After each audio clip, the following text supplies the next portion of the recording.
I am very honored and very pleased to introduce Dr. Helen Abadzi. She is from Greece, but she is a polyglot. She speaks 19 languages, including Arabic, and she's a psychologist. She holds a PhD on cognitive psychology by UT, and she was a senior specialist in education for the World Bank for 27 years, specializing in literacy, and she worked in the most unequal regions of the world, in Africa and Latin America, in Middle East, and throughout the world. She has used the findings of neuroscience and cognitive psychology to improve the outcomes. In the World Bank, she worked at helping the bank decide where to apply the resources efficiently and effectively. She has always also concentrated her work on reading and writing abilities, and thanks to her work, this became an international priority. As Dr. Abadzi has worked in the area for several decades, she has used her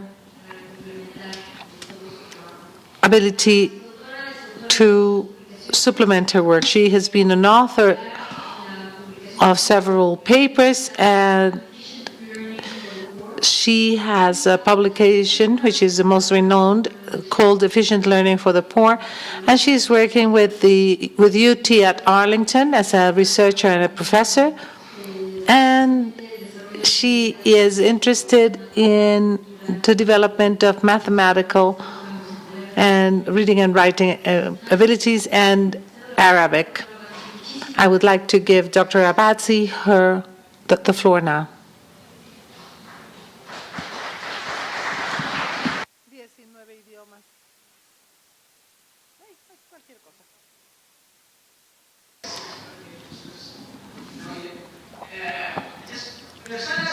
Thank you very much, and I hope that you enjoy my presentation. This is the second or third time that I come to Mexico, but she works on, but the World Bank comes and works here on higher education, and thank God you're better off than other countries, and you have good quality education, and institutions like Crefal that can give you a lot of education and good facilities where students can work and can study. It's unbelievable how good these facilities are, and students can be very happy here. We have heard Dr. Alan Tuckett speak about the broad issues of adult education, and I am going to do exactly the opposite, and I am going to talk to you about very specific matters of how everything grows in our brain, so that we can understand how we can get to the level that Dr. Tuckett mentioned and what Crefal wants. In the morning, you saw the drum band playing this morning. They were playing different rhythms, and how did they learn to do that? What does the brain do to do that? And how long would it take to do that if you start learning at 5 or at 15 or at 65? And what does that mean? So I want to explain what Crefal could do to understand that better. Because what these the tasks are not as important as the movements and the combinations that they need to master in order to do things. And And to relate this to Crefal, it would mean how do you need to learn how to play the drums and use certain things and certain rhythms to move into the future. We have to think in all this. Crefal is looking new orientations to define the future. So my presentation includes some useful memory principles that nobody talks about. And then how do we apply those to youth education, to adult literacy, where Crefal has a long-standing tradition. And then what happens with our learning abilities throughout life, and some conclusions that are only preliminary conclusions. So there are some principles that govern everything we do, and nobody talks about them, unfortunately. And I think that Crefal should be teaching them. But we need those principles to understand what we see in life. We have two types of memory. We have the conscious memory, the conscious reminiscence of rules, that is the explicit memory, and then we have the implicit memory, which is how to build knowledge, and they have different rules. The explicit memory has two types of memory. We have the episodic memory, which is when you reminisce what happened yesterday. And then we have a semantic memory, which means everything we learn in school, when we learn from books, from presentations, from talks. And that is what we recall easier and it comes back. Because it's like an iceberg. It's like an iceberg. Well, how do you say iceberg in Spanish? No word for iceberg in Spanish because we don't have icebergs in any Spanish-speaking country. So this is why don't we have a word for iceberg in Spanish. But anyway, our implicit memory is just like the tip of the iceberg. This is where we maintain the knowledge that will serve us to explain what is going on. So when children say that education is not relevant, that is not true, because they will resort to that knowledge. In this memory, in this episodic memory, we keep information such as how to tie your shoelaces. But if you ask somebody to explain how you tie your shoelaces, it's impossible to give just a verbal explanation. You have to look at somebody tie their shoelaces and learn from the knowledge in that implicit memory so that it can belong to the semantic memory of the next person. Because we do lots of things without even realizing that we are doing those things. At this point, some of you are writing or typing, but you are not thinking of how are you going to put your pen on the paper and move to do the letters, or how to type on your phone keyboard, because you just do that without consciously thinking of it. And then teaching is very biased to explicit memory. You have to write and read and talk, but for implicit memory, we have to make an effort. We have to work by trial and error. We have to receive feedback, and we have to learn from others, see how others do things, and then receive feedback about failure. And we don't know very well how we do that thing. However, the process of doing it if we do that consciously, then we will learn how to do it automatically. Then it will become an automatic process. Implicit memory is not modified by explicit memory. For example, education helps a lot to persuade somebody not to smoke, as Dr. Tuckett said. Yeah, it does help a lot, but the truth to be said is that the act of smoking implies a lot of automatic movements that are not easily changed. I mean, you cannot tell up somebody, please don't be automatic, or don't behave automatically.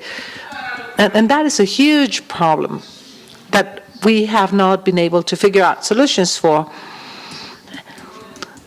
And we don't, but if the more time we give to thinking about these problems, the better we will become at finding solutions to those problems. The brain has neurons that are linked between each other for certain configurations. So if you want to learn something, change has to occur, but the changes will be very small because your brain will be fixed. And then you have, one should be looking at small changes occur. If you say the global reading method, well, that means that large change should take place, and the brain does not take, well, large changes. And for example, the old reading method that your grandmother used, the traditional reading method, was very good. The tradition exists for some reason. Brains are capable of managing those methods. And this is something that we should understand. We should understand as well what does it mean that in order to learn anything, we have to do it in small steps, and we have to look for small changes. And in order to make things permanent and stable, we need feedback and we need repetition, because and that will make us learn things like online learning. We will find out if it works or not, because feedback is important for both types of memory. And what happens with information when it is committed to long-term memory? Well, the other knowledge that we hold in our brain is in a network, cognitive network, that was understood in the 1960s, and then it was abandoned. But now it is understood that that there is different groups of neurons or different networks of neurons that hold different types of knowledge. So but even in this situation, we have to engage or to hook some new information to the existing network. If you don't know it, something, you don't know where to hook it to. So you need to be able to have some previous knowledge. And if you read Hodowski, the proximal knowledge theory, you will learn that you have to have like little hooks hanging there, and then one new information will hook to other piece of information. If you have missing hooks, then information will not be hooked into your brain. So you have to build brick by brick, brick by brick. Knowledge is built like that, with a constructivist approach. You might be looking at me as if I were saying something that doesn't make sense, but anyway, you cannot build on the clouds. You have to build from the ground, bottom up. There are children who are very smart, and they might be building on the air. But education says that some new approaches to education say you can build it on the cloud. But no, that is not true. That does not hold true for most of the people. You have to do it brick by brick, step by step. And and learning and forgetting are tied together. That in order to learn something, you have to forget or let go of something else. So it has happened to you before when you say, like, I knew something about that, but I forgot it. Because we have some limited capacity. Our brain has some limited capacities. Like, you have to have a learning rate and a forgetting rate. And at the beginning, we learn a lot, and then we go by repetition, and then progress becomes slower. And when you forget, well, you forget very quickly at the beginning, and then you just don't forget what you didn't forget at the beginning. So I am going to use, if I need to use this in a future discussion, well, I need to be reminded of a few things. And things, concrete knowledge is important. We need to know what we need to know to understand how to judge the different educational events we see before us. Explicit memory has working memory in it. We all have a very, very narrow pipeline in front of us, because we have 4 to 7 items, because that is about 12 seconds in time of information that we can retain. So that means that we can retain very little information. And then we have a space where everything is judged. So one can think of memory as a big bottle. This is the long-term memory. It could be a very long-term, a very large long-term memory. But it has a bottleneck. In the end, it has a bottleneck, and that bottleneck is always very, very narrow, and that is your working memory. So you understand everything, and if you don't understand something, then you forget it, and there is no way of retrieving and recovering what you did not commit to memory immediately. So information comes in, tries to find a hook. If it finds a hook, it hooks. But if they go slowly, then they die off. You won't be able to repeat my speech in 10 minutes. You have understood, and then you have forgotten.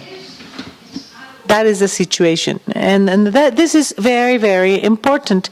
And that is the most important effect for education. And nobody's talking about that. So we need to be able to automatically and rapidly reprocess everything, anything. And we need to teach and we need to educate our students to be able to process information as fast as possible, because otherwise they will not be able to process information, because our working memory includes the knowledge we already have and the things that we have to retrieve very quickly. So we find a question and we have to retrieve the information in milliseconds and then make a decision. And that happens at the same time as our working memory is escaping or vanishing.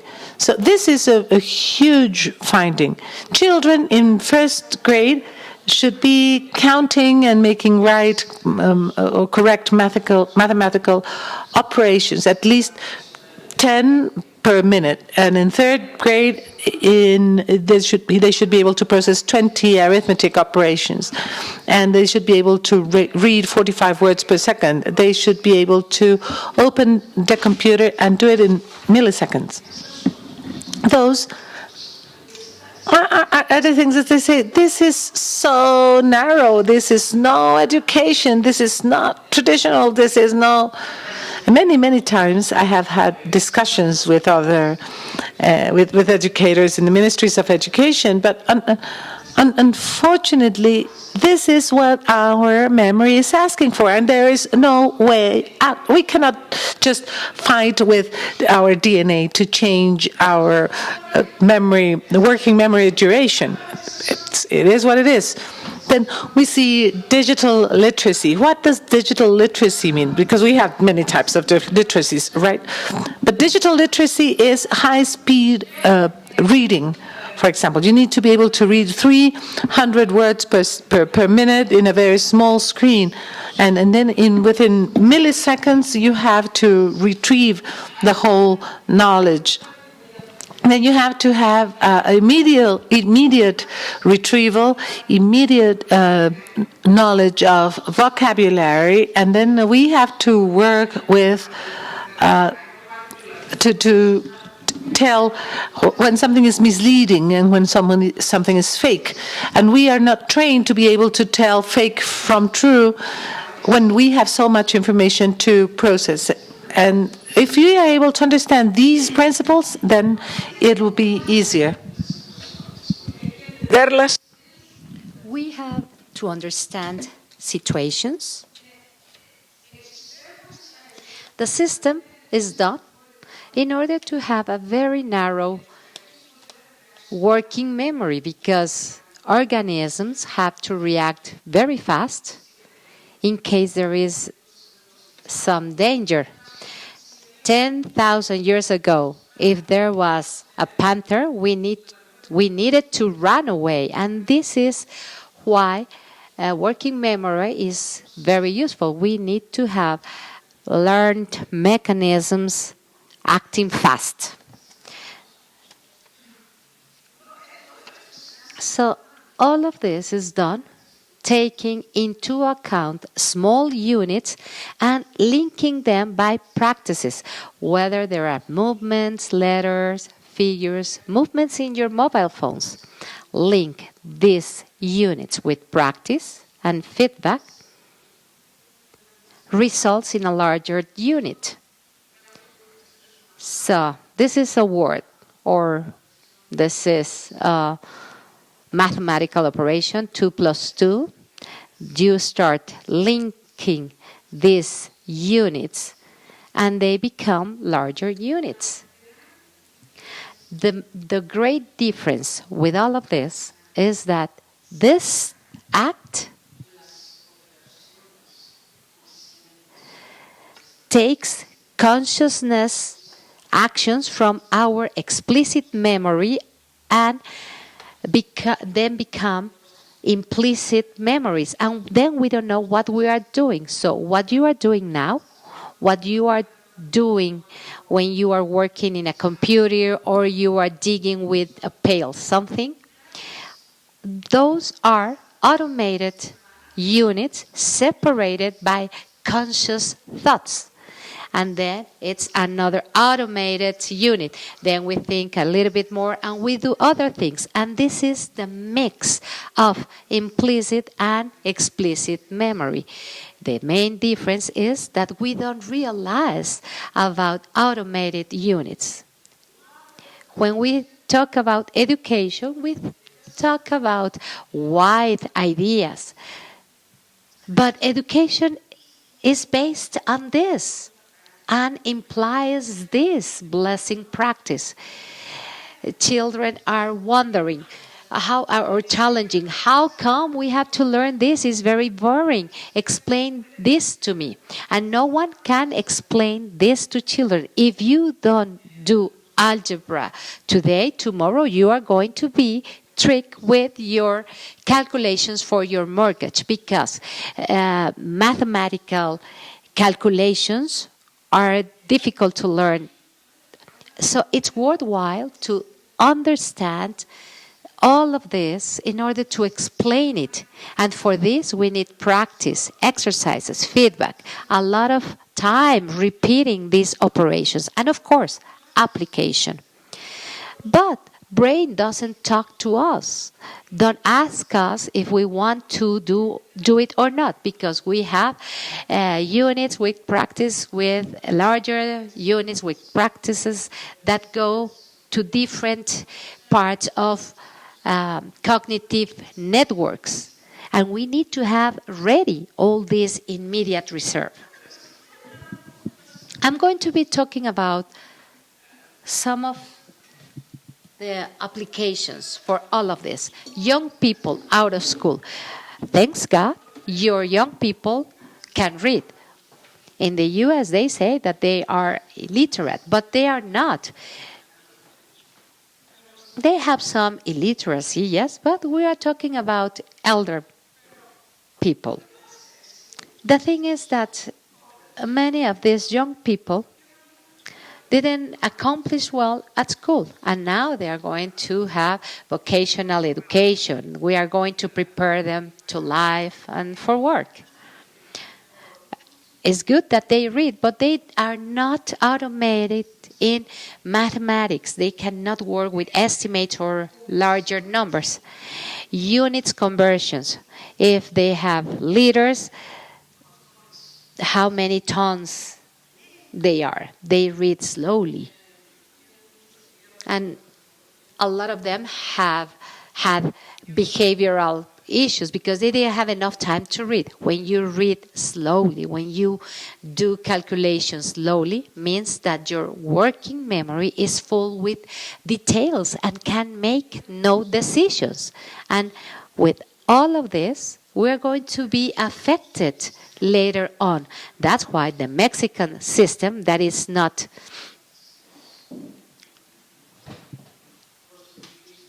a real constructivism, should prepare children as Asian did. They need to learn it by memory in order to have enough space in their working memory to estimate, to do calculations, to imagine. And the data has to be retrieved in milliseconds. You have to remember, if you have children and if you take into account your own life, remember how your working memory is functioning, because we are not aware of that. And this is a huge problem because it's never taken into account into the education formula. So we wonder how to train them. Countries are very interested in technological education, but many of these students first need to be able to read fast so they can deal with higher technology. However, as Dr. Tuckett mentioned, even though we are afraid that robotics and IA is going to replace work, there are many opportunities out there for lower technology. And what happens with these people is that they are going to be climbing the fence to be able to enter into the US. There is demand. There is a lot of supply. And what Crefal can do about it, this is what we would like to discuss, because everybody is talking about this.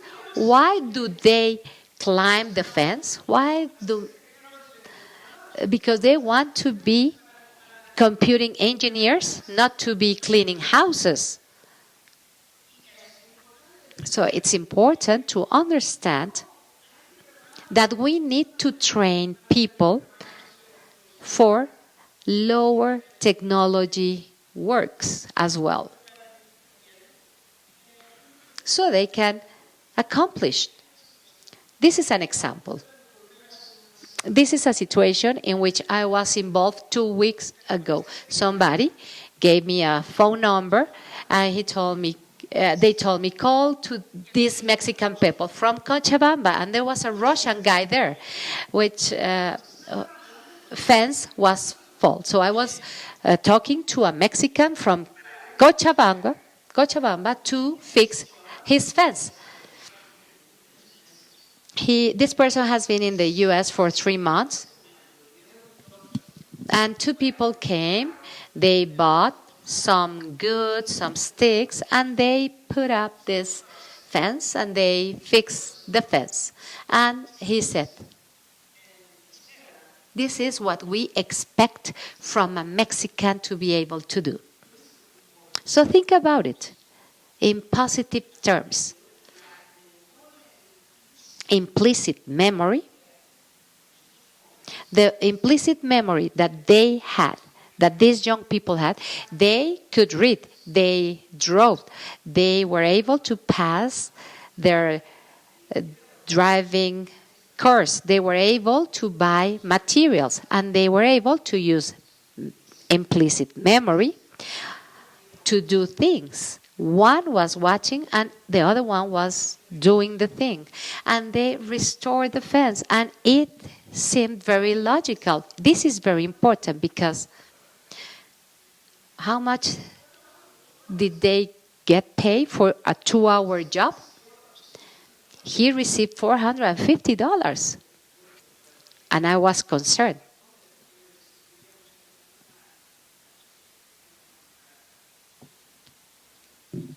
And I was wondering about the fee to cash the check. So we need to consider what our implicit memory is producing because it's worldwide.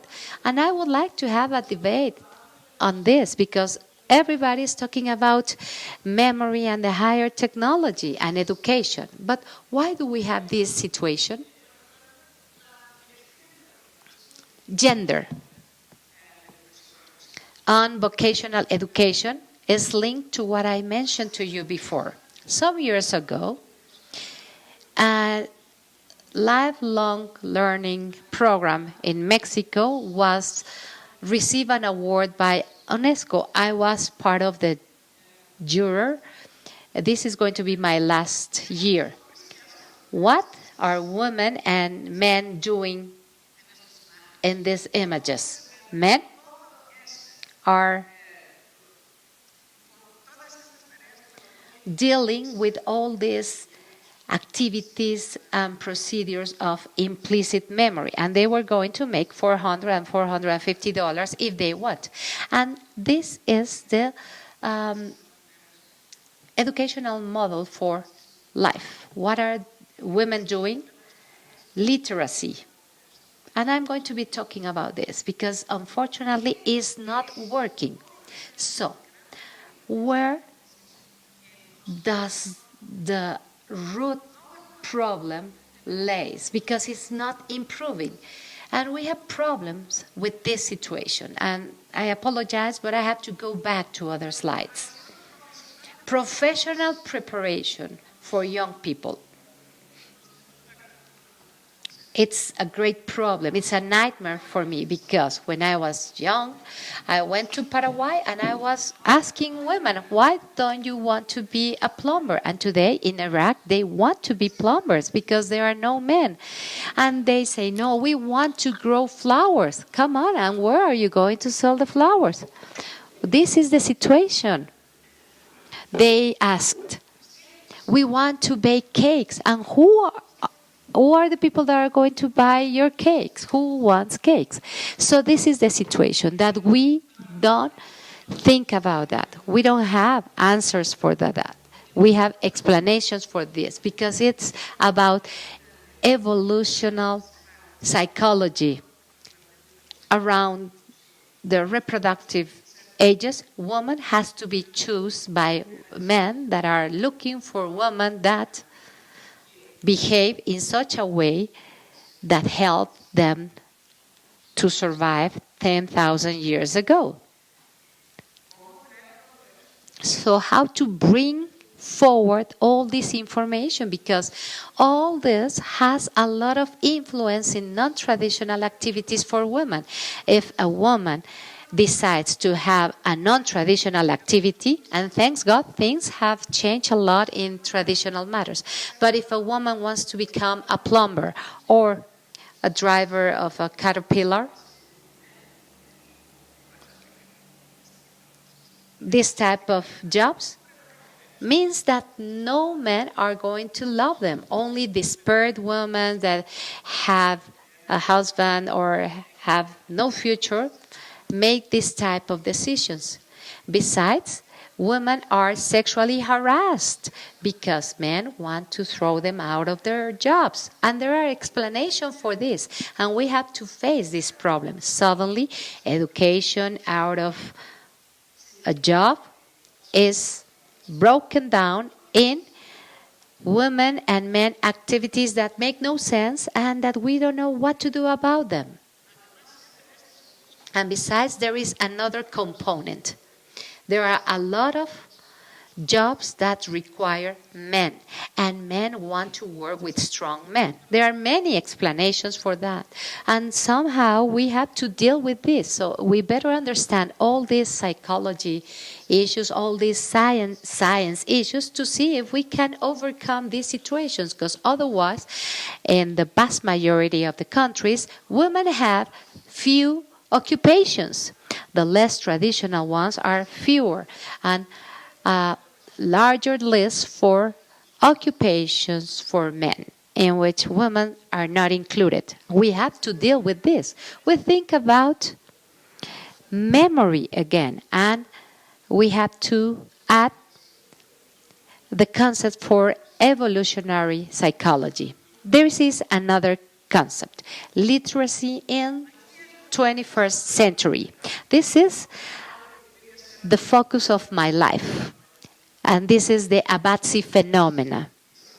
After a certain age, after 18 years old, almost any language cannot be automated. You can learn Welsh at 103 years old, yes. However, if Welsh was written like that, you couldn't do it. Neither at 19, 20 years old.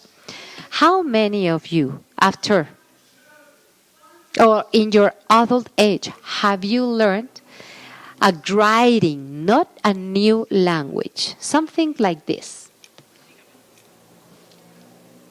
Who learned something? You learned Japanese, right? So I guess that you can read hiragana. Can you read this easily, instantaneously? What about Russian? It's similar to Latin American languages. Is someone here that has learned Russian lately? Well, there is a big problem. This doesn't happen. So, as time goes by, we see women. There is an article in the newspaper about an old lady attending high school. She is 92 years old. She says, I cannot walk, so that's why I don't go to college. I'm sure that if she can read this, she can do other things. She was able to learn to write and to read sometime early in her life. In Spanish, she can do that. So it's worthwhile. There's no way for her to learn to read at her age, unless there is another phenomenon present. After college, yes, you can do all these things. You can learn more things. Just take a look and see what happens in terms of automation and implicit and explicit memory again. We have a systems hierarchy in our brain. Perceptual systems, motorized perceptual systems, many of them are prone to lose their functions after a while. We don't know why, but the problem is that afterwards you cannot retrieve or recover the same function. So this is where reading easiness lies. For some reason, there is a circuit that you cannot create it after 15, 16, 17 years old. After 19 years old, we are dyslexic. For new writings, not for languages. We can learn new languages, yes. Why? Well, because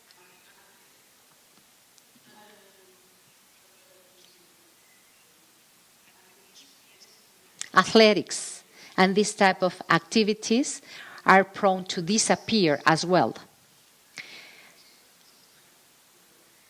The more abstract a concept is lasting longer. If a Japanese person doesn't learn Russian in childhood, it's going to be very difficult to learn it in adulthood. So here is where we don't lose skills while you are getting older.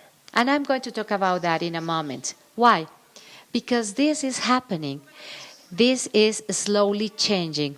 A 3-year-old kid, you give them a violin and it's going to be a great violin player.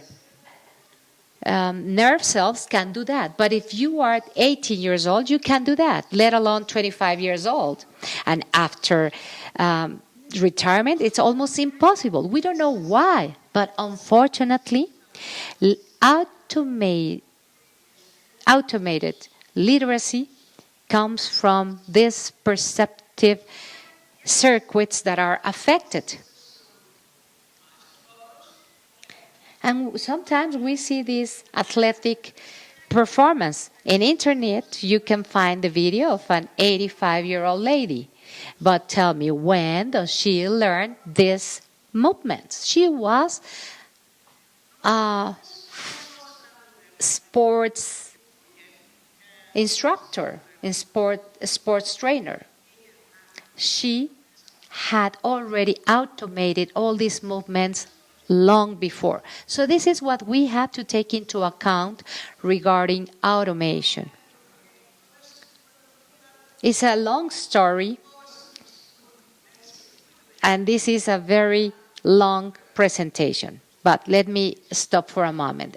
Sorry for the Portuguese slide, for the slide in Portuguese, because I also give my presentations in Portuguese.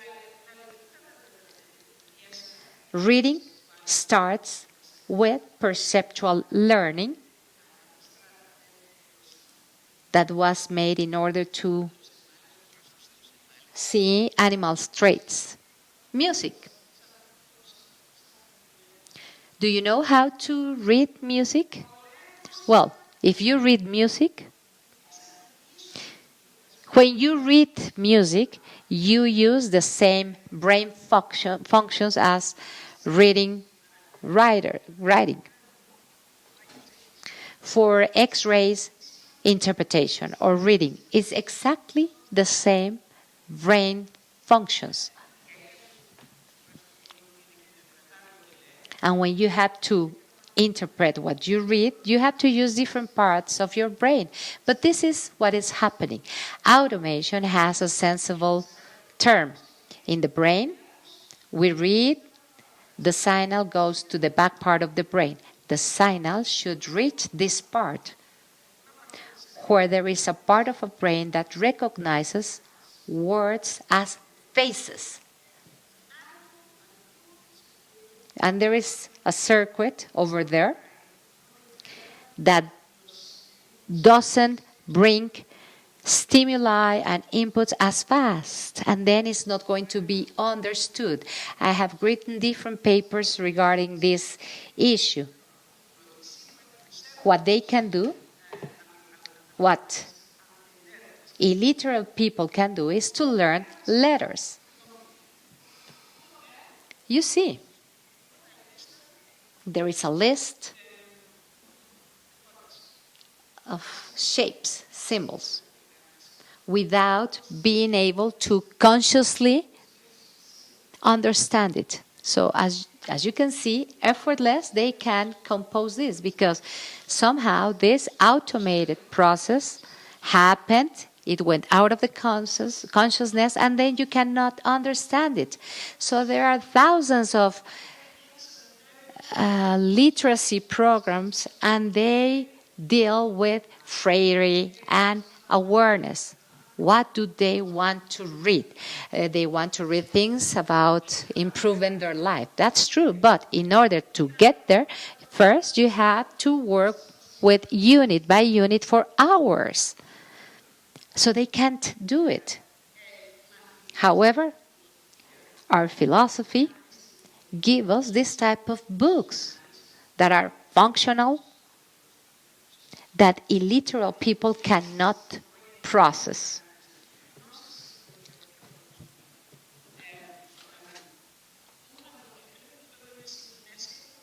Click in Indonesia, please.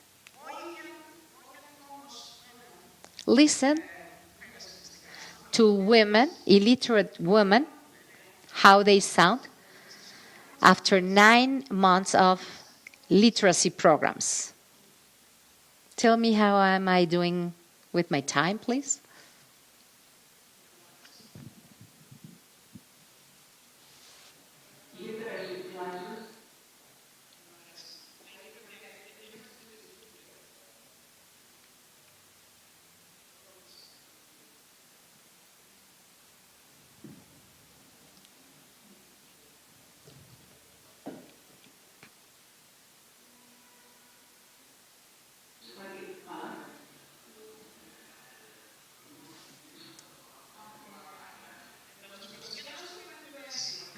This is a program implemented in Indonesia, a very good one.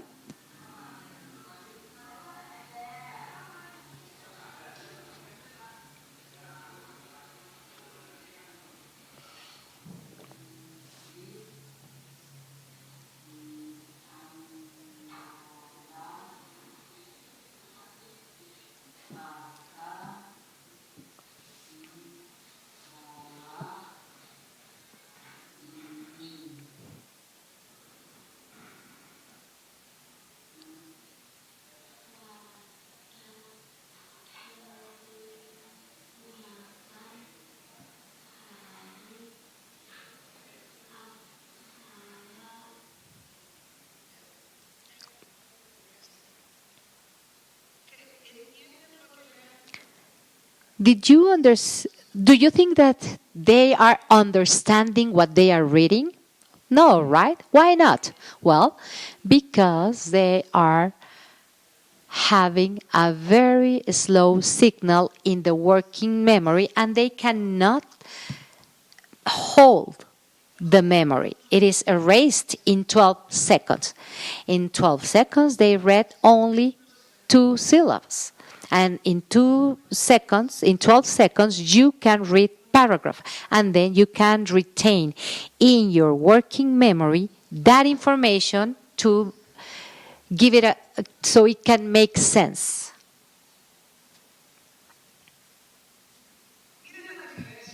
Now, look at the difference.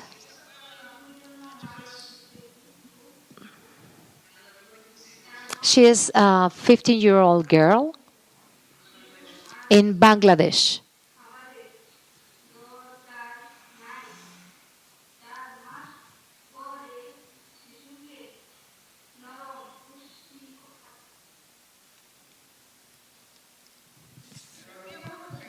However, there was a woman. It's the year 1992. And this woman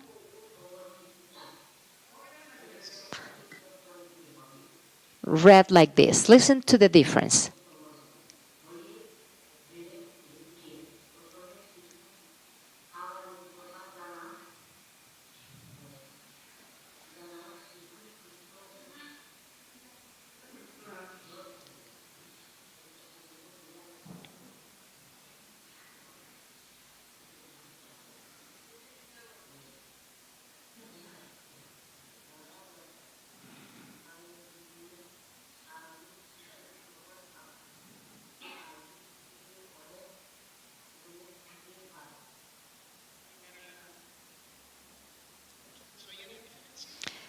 Did you notice the difference? What is the difference about? Can you describe it? I know it's hard. This is the difference between the automation of reading word by word, even though it was fast, as the 15-year-old girl. She could understand it more or less. This woman, maybe someone taught her because it was a remote area, or someone taught her during her childhood, or she attended school for 2 years. And you can see the effect of automation. She needed, of course, this type of aids because she was not so much familiarized. But it's a great difference. You have to be, at least at her level, 45 seconds per minute. But you have to automate these actions. You think about the hiragana characters in Japanese. Well, if you think about them, they have been erased in your working memory. So these are the challenges that we face in literacy programs. And we need to see what is happening, because if you don't understand, you have to take into account social factors because they are there. Freire, of course, he talked about social factors, but these women in Senegal should be able to do the same as the lady in Bangladesh. Otherwise, they are going to abandon their employments and they are going to lose interest. How come do we have to learn to read? Life is short. They are going to give you a lot of rationalizations, but the real reason is lack of automation. Certain nerve cells in the brain can no longer be fine-tuned to do this type of task unless we discover something new, and I hope I can discover it. But the problem is that the adult education philosophy that Crefal teaches a lot makes our work more difficult, because literacy programs say that you have to read at least 60 words per minute. You have to read a sentence within your term of working memory, otherwise it's going to be useless. You can read the Bible for religious purposes, and people can do that without knowing the language. However, you have to hurry, otherwise it makes no sense. We know that we can accomplish partially automation. It is possible to do that, and we have to accomplish that.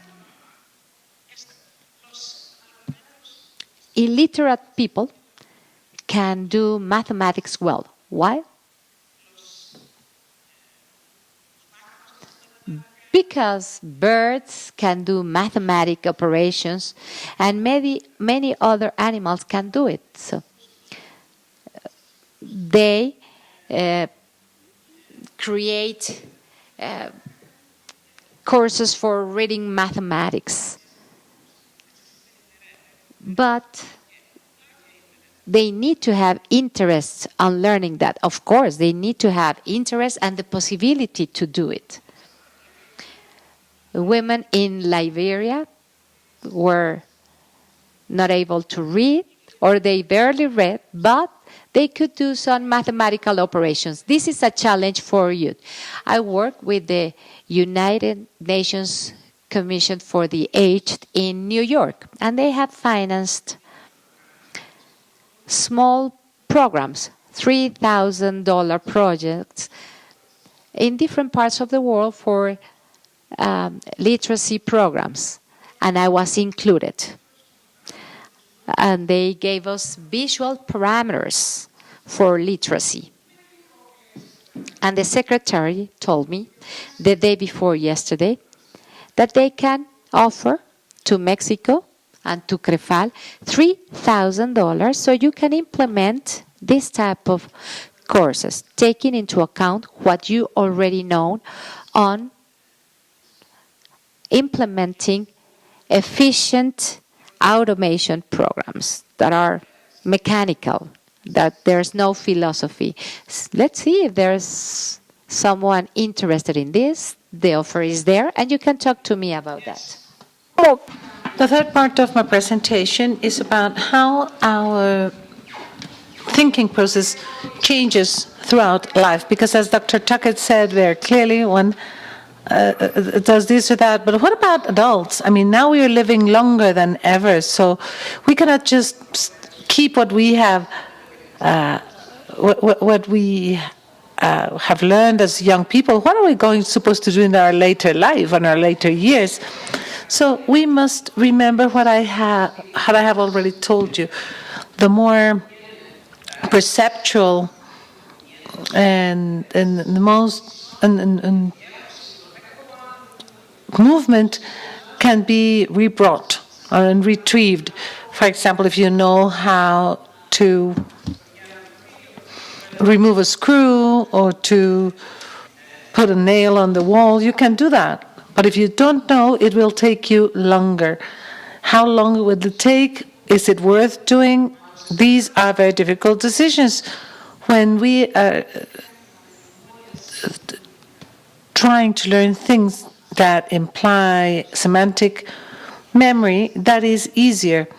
Children are much better with implicit memory, and the older we grow, the better our semantic memory will develop, because it takes all of our attention, because it's unconscious, and we then neglect everything else. But anyway, so we need to develop a longer procedural chain for people above the age of 50 or 60.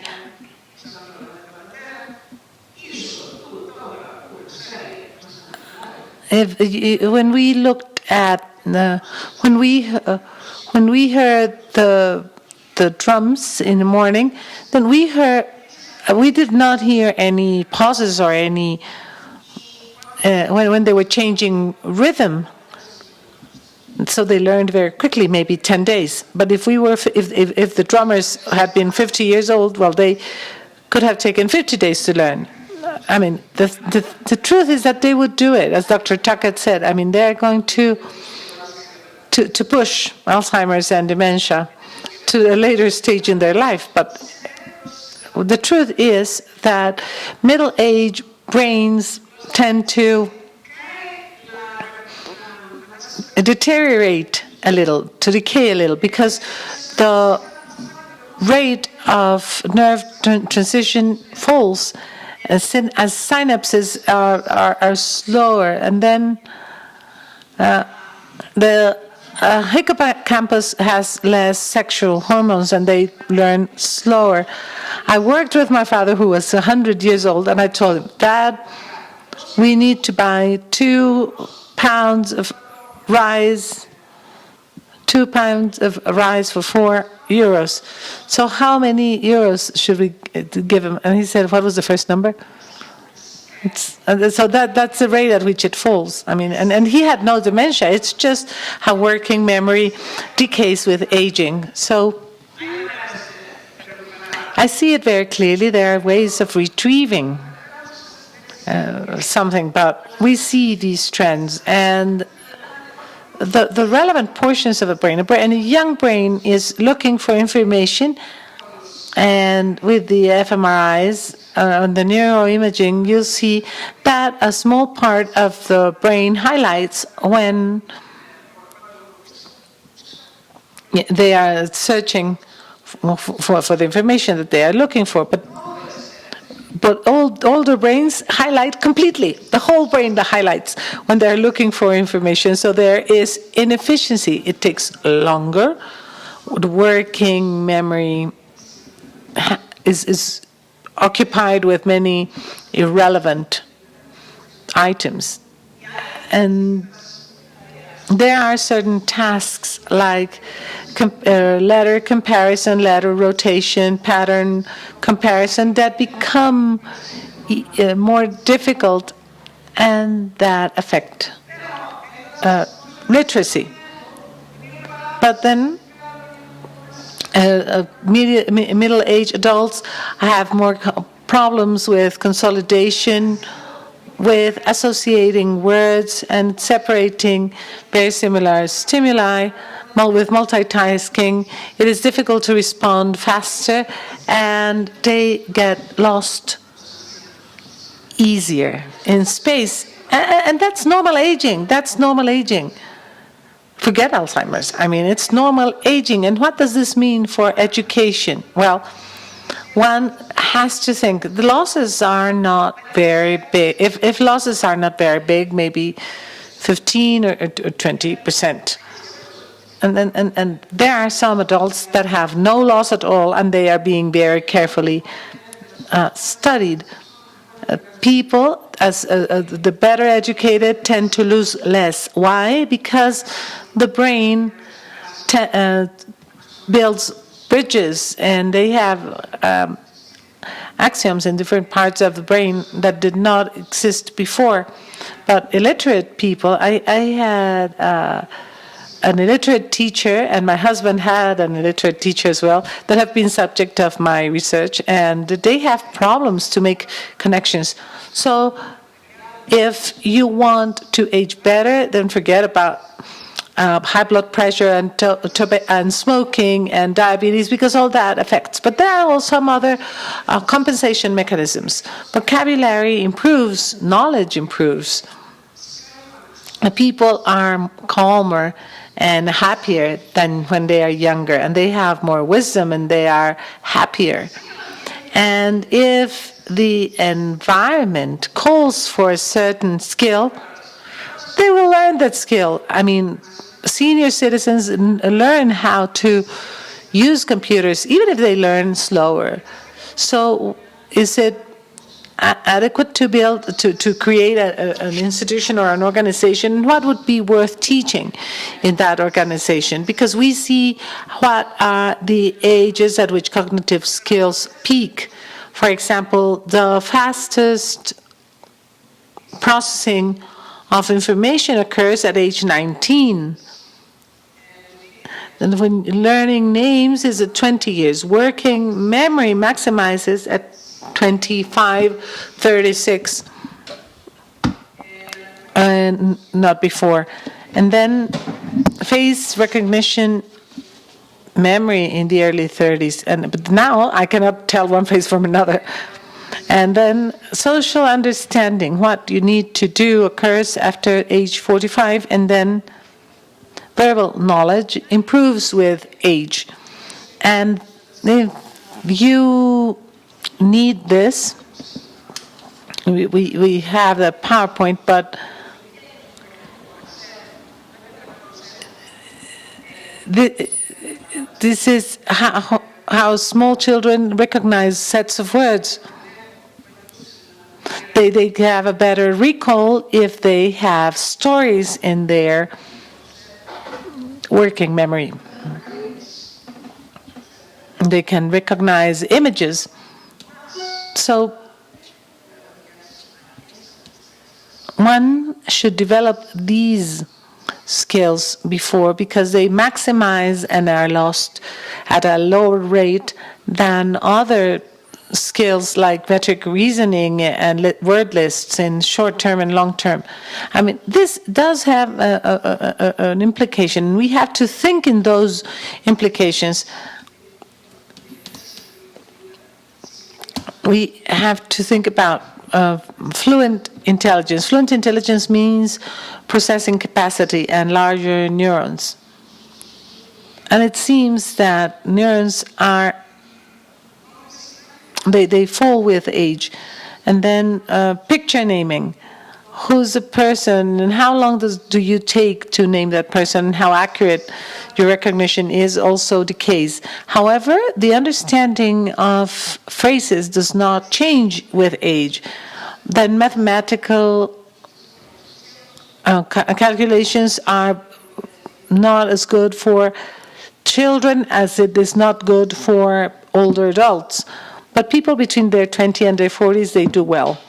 What is the average age in this room? 60. So maybe I'm not as accurate as I would have been when I was 30, and that has to do with you're going to buy things to the store, but because we are using our working memory. Then women, unfortunately, women as they age, they learn more but in those in countries with a higher, with better education, women should be in better conditions, as they are in other countries with good educational levels. So if you want to be an engineer at 50 and you were an English teacher, well, maybe it'll take twice as long or 5 times as long. So these are the trade-offs that you have to think about. And there are some tasks and some things that you can do to protect your memory, but we can think about things that we can learn easily or less easily. What do you learn with less, you don't learn as easier? Well, learning how to speak Arabic is easy at 50, but reading and writing, forget it. And playing piano and reading and music and advanced mathematics, I don't know. Fly a plane, drive a car, I don't know, because you need to use all your movement circuits that you have to learn how to use quickly and not lose execution when facing danger, because you tend to lose that. Multiple movements, automatic movements in long sequences, I don't know. These are the things then one could learn. And then, well, there are some technologies and more technologies and some drugs. But the problem, I mean, that's how the brain works. I mean, what can we do about it? I mean, we have to work with what we have. Being too philosophical, yeah, that helps, but we have to work with what we have. And the problem is that adult researchers do not know about these research and are not inspired by what people who have been involved in adult education have done before. I mean, but now we have to use neuroscience as well. Paulo Freire died in 1973. I was too young. I was too young to talk to him at that time, because, I mean, I'm sure that if he were alive today, he would ask us to resort to neuroscience and not to get stuck to what he said in 1940. So I hope that we can discuss more. And thank you very much for your attention.